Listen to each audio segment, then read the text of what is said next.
C'était une expérience. Je l'ai vécu, j'ai fait de mieux que j'ai pu. Et j'en suis fier. Et je pense pas non plus que ça soit une sombre merde.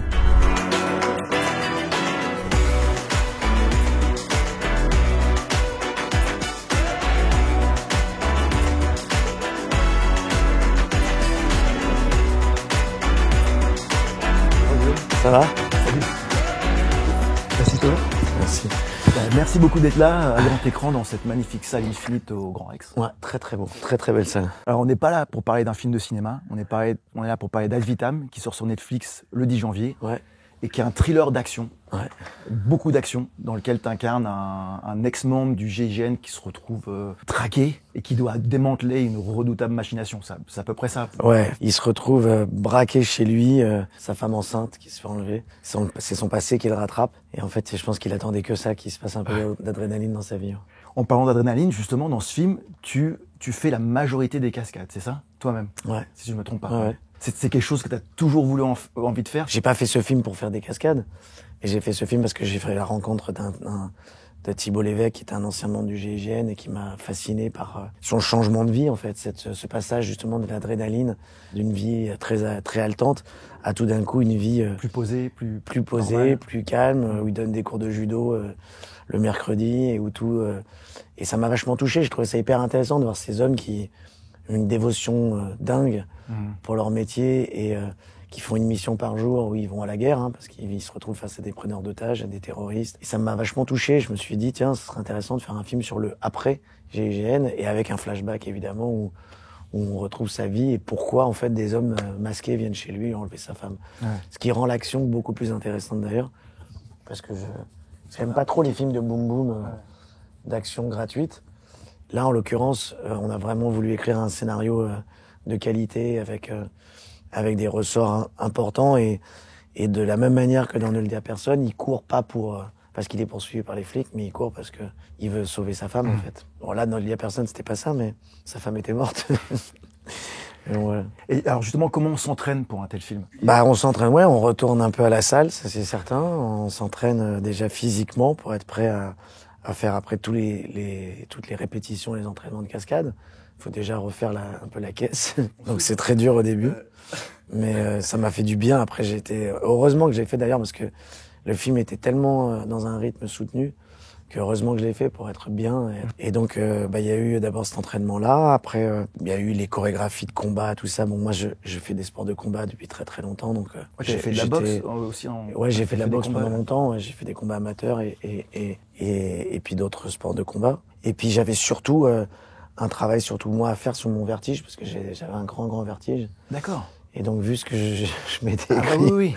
Je me suis quand même posé la question de savoir pourquoi j'ai écrit ça, je savais pas. Après, je me suis dit, mais il devait y avoir un message là-dessous, j'ai dû vouloir combattre mon vertige, et ma peur du vide. Et j'ai écrit des trucs qui étaient pas du tout pour moi, en fait. Et c'est quand je me suis retrouvé à faire l'entraînement que je me suis dit, waouh, pourquoi j'ai fait ça? Ah ouais. Et donc, c'est là que c'est génial de travailler avec eux et de voir comment ils t'apprennent à déconnecter le cerveau, quoi. Et de te lâcher, quoi. Mais c'était pas évident au début. Et maintenant, tu te sentirais plus à l'aise si tu devais faire du rappel d'une tour c'est complètement fou. C'est-à-dire qu'entre le début du tournage, où j'ai été en repérage avec le réalisateur, avec Rodolphe Loga, on a été sur un toit pour repérer un décor qui était vachement beau. Et je marchais à 4 pattes sur le toit. J'étais tenu avec un truc et dès que je voyais quelqu'un s'approcher du vide, j'étais en panique, je lui demandais de revenir. Parce que j'ai toujours eu cette peur du vide. Et le jour du tournage où on tourne sur ce même toit, j'étais debout, j'allais au bord, je regardais comme ça.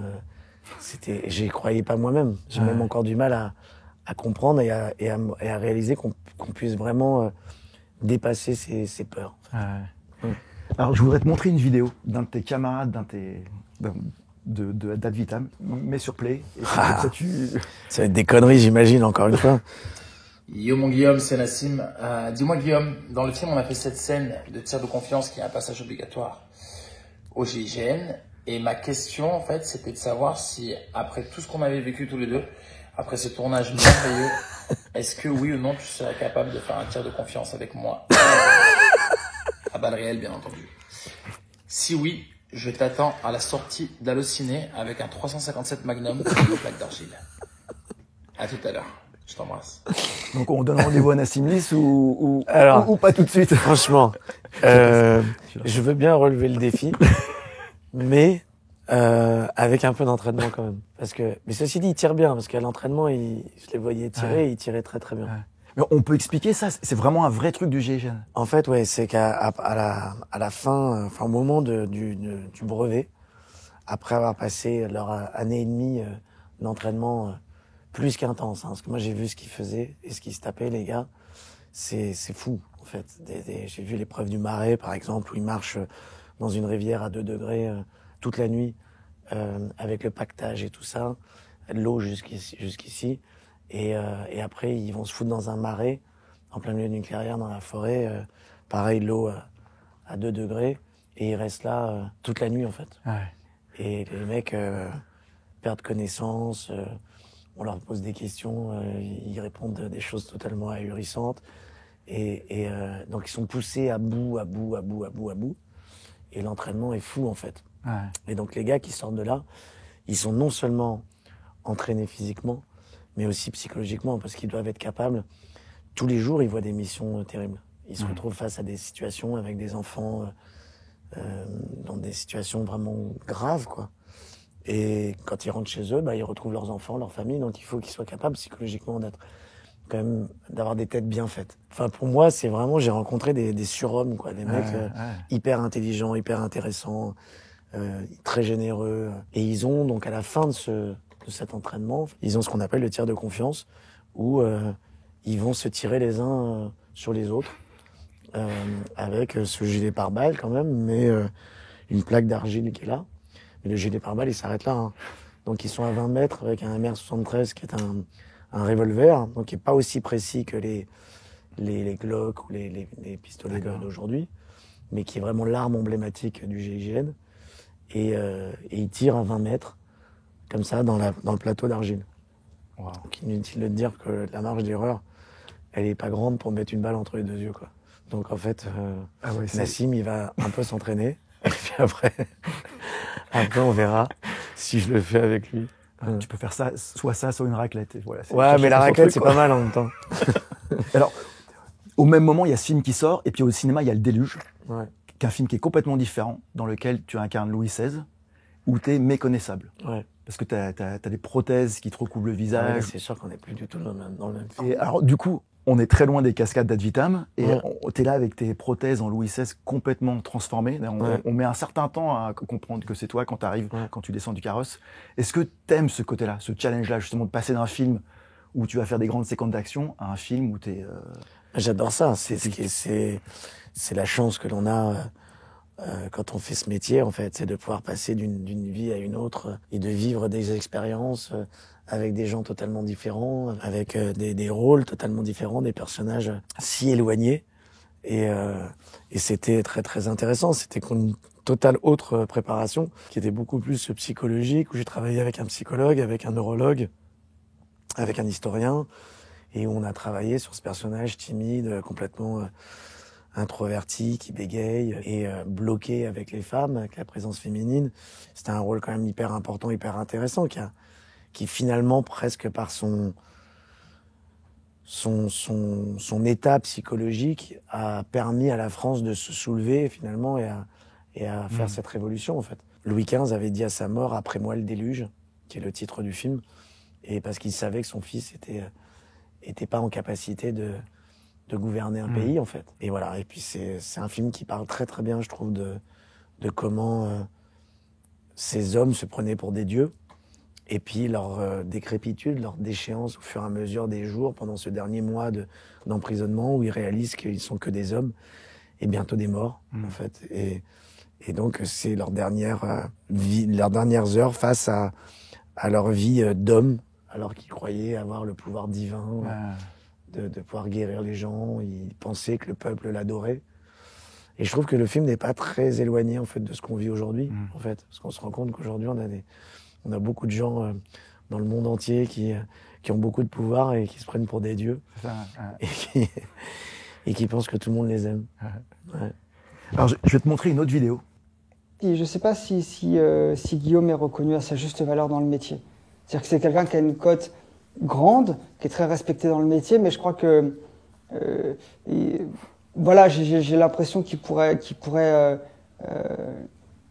sa cote pourrait davantage être rehaussée. J'ai l'impression que c'est quelqu'un qui fait des belles choses, qui s'implique vraiment pour les rôles, qui essaie de faire un bon cinéma. Moi, j'ai adoré travailler avec lui sur Au nom de la Terre. C'est quelqu'un qui m'a beaucoup appris. Et c'est quelqu'un, pour la petite anecdote, quand moi, j'avais personne pour produire mon court-métrage, on en parlait sur Au nom de la Terre, le film d'Édouard Bergeon. Et je dis à Guillaume, bah non, j'ai personne pour produire mon film et tout. Il me dit, ah ok. Un an après, il y a la projection. Et il me repose la question, il me dit, mais t'en es où pour ton film? Je dis, bah j'ai personne. Il faut savoir qu'à ce moment-là, il a pas lu, il a rien fait. Il m'a dit, tu sais quoi, je vais le produire, moi, ton film. Et il savait pas du tout de quoi ça parlait. Et ça, c'est Guillaume. C'est pour ça que je parle d'une cote d'amour et d'une cote qui pourrait être encore plus grande, parce que c'est ça, au fond, Guillaume, et c'est ce qu'on connaît peut-être moins de lui. Moi, je lui dois beaucoup. J'ai beaucoup appris, c'est quelqu'un que je respecte immensément, et c'est quelqu'un avec un très grand cœur. Et ouais, il est coproducteur de mon court-métrage, et il s'est jamais posé la question de savoir si ça lui coûtait beaucoup d'argent, dans le sens où il récupérera jamais ses sous, si c'était un truc qui allait être bien, si c'était bien foutu ou pas. Il m'a juste dit tout de suite, tu sais quoi, faut être dans la transmission, je t'accompagne. Ouais. C'est chouette. Ouais, c'est un grand monsieur. Ah, c'est mignon. Il est gentil. C'est adorable. Qu'est-ce que tu as envie de répondre à ça? Merci Anthony. Bah, d'abord, lui dire un grand merci. Lui dire un grand merci, lui dire que ça me touche. Évidemment, moi j'ai une grande admiration pour lui. Je trouve que c'est vraiment la relève. Il fait partie des acteurs de sa génération. Il y en a plein d'autres aussi, mais lui, il a une intelligence du jeu et une sensibilité quand même assez hors norme. Et c'est un bon gars, en fait. C'est un bon gars, et c'est vrai que dans la nouvelle génération, il y en a aussi qui se voient déjà un peu trop vite arriver, alors que on sait d'expérience que la route est longue et qu'il peut y avoir aussi des petites redescentes. Et lui, je trouve qu'il a la tête bien sur les épaules. C'est vrai qu'Au nom de la Terre, c'était une grande expérience pour nous. C'était une grande aventure. Et que c'est vrai que moi, ça fait quelques années que je suis boudé aux remises de prix, en fait. Parce que pourquoi, j'en sais rien d'ailleurs, mais j'en sais rien. Mais bon, après c'est comme ça. Hein, voilà. Moi, je fais pas des films pour ça. Je fais des films parce que pour les personnages, pour le public surtout, j'essaye d'apporter ma pierre à l'édifice et d'essayer surtout de divertir les gens et de faire des choses bien. Je sais qu'il était assez déçu, peiné que au César il soit le seul nommé en fait pour le film. Moi, c'était une année en plus où j'avais plusieurs films importants et aucun n'avait retenu la curiosité, en tout cas, ou le soutien, en tout cas, de l'Académie. Mais j'étais hyper heureux pour lui qu'il soit nommé en tant que meilleur. Je crois que c'était pour meilleur espoir. C'est un super mec et je sais que bon voilà, il était un peu peiné à ce moment-là, mais rassure-toi, tout va bien, Anthony. et tout va bien. Et moi, j'ai un truc avec moi, c'est que j'ai une immense chance d'avoir un public quand même très fidèle. Et je vois le retour des gens, que ce soit dans la rue ou j'en profite encore pour remercier les gens pour tous les messages qu'ils me laissent sur les réseaux sociaux et tout ça. Ça encourage beaucoup et moi c'est pour eux que je fais ce métier et j'y trouve beaucoup de plaisir. Est-ce qu'avec les années, tu as appris à moins prendre les choses personnellement? Ouais, bien sûr. Moi, je suis déjà hyper heureux de continuer. Enfin, j'ai pas eu vraiment beaucoup de creux, en fait, depuis que j'ai commencé ce métier. J'avais 17 ans. J'en ai 51. J'ai fait plus de 60 films. Voilà, j'ai quand même une chance incroyable de pouvoir écrire et réaliser des films également, de pouvoir en produire. Je suis hyper content, donc je dis surtout... je touche du bois et pourvu que ça dure, quoi. Mais je me demandais, quand Astérix est sorti, le film a été vu par plus de 5 millions de personnes, 7 millions en Europe. Et il y a eu des critiques négatives, surtout par les réseaux sociaux. Comment est-ce que tu... Surtout sur Allociné aussi. Je sais pas si... Waouh. Si, c'était... Mais comment on se protège par rapport à ça? Ils sont durs, les gens sur Allociné, tu sais. En fait, ouais. Mais je crois qu'ils sont durs partout sur les réseaux sociaux. Ouais. Mais moi, je le prends, ça fait partie de mon... Enfin, c'est la règle, en fait. On fait quelque chose, on s'expose. On bosse pour quelque chose, après les gens ne s'y retrouvent pas.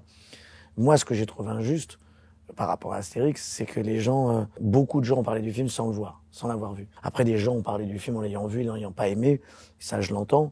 La comparaison avec Chabat, je l'entends aussi. Après, les gens ne savent pas la cuisine, les coulisses. Ils ne savent pas que Chabat, Alain Chabat, quand il a fait son film, qui est un chef-d'œuvre absolu, il n'a pas de compte à rendre aux ayants droit. Il peut faire toutes les vannes qu'il veut, mais moi, quand je fais mon film, c'est des ayants droit qui ont un droit de regard sur le scénario et la moindre virgule, la moindre vanne. Et ça limite beaucoup et c'est compliqué en fait quand on se retrouve avec des acteurs de talent comme Jonathan Cohen, comme Ramzy, comme Manu Payet, qui ont cette capacité à improviser et à être très très drôle, de pas pouvoir leur donner cette liberté-là en fait. Donc c'était une expérience, je l'ai vécu, j'ai fait du mieux que j'ai pu et j'en suis fier parce qu'il y a beaucoup de jeunes qui viennent me voir aujourd'hui, qui ont adoré le film a voyagé à l'étranger et je pense pas non plus que ça soit une sombre merde. Donc voilà, quand il y a des critiques, je les prends comme je dois les prendre, c'est-à-dire de me remettre en question, de me dire ok, ils ont pas aimé ça. Moi je sais pourquoi. Ce que je vous explique un peu là aussi. Et puis d'autres choses aussi peut-être que j'ai pas réussi. Mais je pense que les choses appartiennent aux gens qui les font. Et quand on s'expose forcément à la critique. C'est jamais facile. Il y a des moments où on s'en prend plein la gueule et où ça fait mal, forcément. Mais on se relève et on se remet en question et on essaye de faire mieux. Il y avait une avant-première pour Astérix et au Grand Rex où tu avais fait un message hyper touchant. Et tu avais parlé de tes enfants, et comme le plaisir que tu avais eu à collaborer avec eux. C'est pour eux que j'ai fait le film, en fait. C'était vraiment pour eux. J'ai pas fait un film pour mes enfants, mais ça serait quand même fou. Et très cher. Et j'ai fait un film pour les enfants, en fait. Tu essaies de leur transmettre ta passion du cinéma, comme ça, tes enfants, leur montrer des films que tu aimes bien. J'ai mon fils de 13 ans, en fait, qui regarde beaucoup de films et qui est très curieux. Et ça me fait plaisir parce qu'en fait, il se fait tous les mois une petite liste de films qu'il a envie de voir. Et donc, il n'a pas le droit aux écrans la semaine, mais le week-end, il se rattrape. Et il voit des films assez cool, quoi. Enfin, c'est-à-dire des films importants du cinéma, quoi, mondial. Donc, avec des choix assez hétéroclite, donc je suis assez content de ça. Ouais. Et il demande à voir tes films ou... Non. C'est ton fils, il est gêné, il veut pas voir papa sur l'écran. Non, déjà, il supporte pas de me voir dans un film. Et puis, non, et puis de toute façon, tout ce que fait ses parents, c'est de la merde. En général. Non, je suis dur, c'est pas vrai, je rigole, mais non, il y a des films qu'il a, par exemple, Ne le dis à personne, c'est un film qu'il a vraiment beaucoup aimé, qu'il a vu avec des potes et il a vraiment beaucoup aimé. Alors, juste une anecdote qui m'amuse. J'ai compris que tu avais donné un coup de poing à DiCaprio sur le tournage de La Plage. Ouais. Est-ce que c'est une vraie histoire, ça? Ouais, mais pas dans la gueule. Hein. Pas dans la gueule, d'accord. Ouais. Où ça? Non, je vais taper dans le creux de l'épaule, là où ça fait mal. Là. Où il y a l'os, là, ici. Et alors, ça s'est passé... Pourquoi tu t'es retrouvé comme ça Parce qu'il m'a tapé d'abord en premier, en fait. That is just an asshole suggestion! Calling me an asshole? Yeah, and that's just the start of it. All right, let's do it. Non, en fait, moi, ça faisait 2 semaines qu'on était là-bas avec Danny Boyle et qu'on s'entraînait à faire plein de trucs pour faire vivre cette communauté. Et puis, au bout de 2 semaines, un jour, on est sur la plage, on faisait des percussions.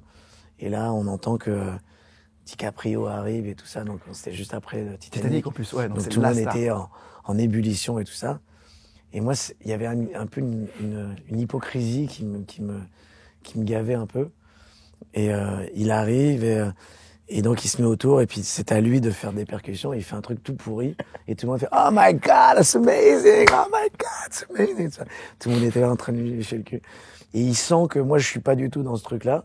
Et le soir donc à l'époque je boxais beaucoup et je vais m'entraîner avec un Italien qui était là, qui boxait aussi, un comédien, et le soir on se faisait des sparring en bas dans la salle. Et lui, il descend avec sa garde du corps pour faire un peu de muscu et il me voit et puis en tapant, je faisais comme ça. Mais c'est un truc de respiration, quoi. Et le lendemain, il arrive sur le plateau et il me fait ça en rigolant, tu vois. Il me met des petits pains comme ça dans l'épaule. Et à un moment, comme je réagis pas, il me met un peu plus fort. Et là, je me retourne et bam, je lui mets une droite. Et là, il part en avant, il fait ah comme ça et tout. Et là, silence sur le plateau, tout le monde s'arrête de parler. Bah ouais, la prod, ils ont dû se dire. Et les 2 gardes du corps qui me regardent comme ça. Et là, je me dis, je vais reprendre l'avion. Je vais reprendre l'avion pour Paris. Ma carrière internationale, c'est fini. Et là, il s'est relevé, il s'est redressé mort de rire. Et 2 minutes après, il me proposait, il me dit, tu veux pas venir jouer à la PlayStation? On est un groupe, viens avec nous, je suis avec mes potes et tout. D'accord. Et voilà, c'est comme ça qu'on est devenus potes. Et d'ailleurs, un jour, j'ai été sur sur le tournage de Gangs of New York, où il avait un truc où il faisait un moment de la boxe et il faisait, il fait. Watch his left, McGlone. Watch his left.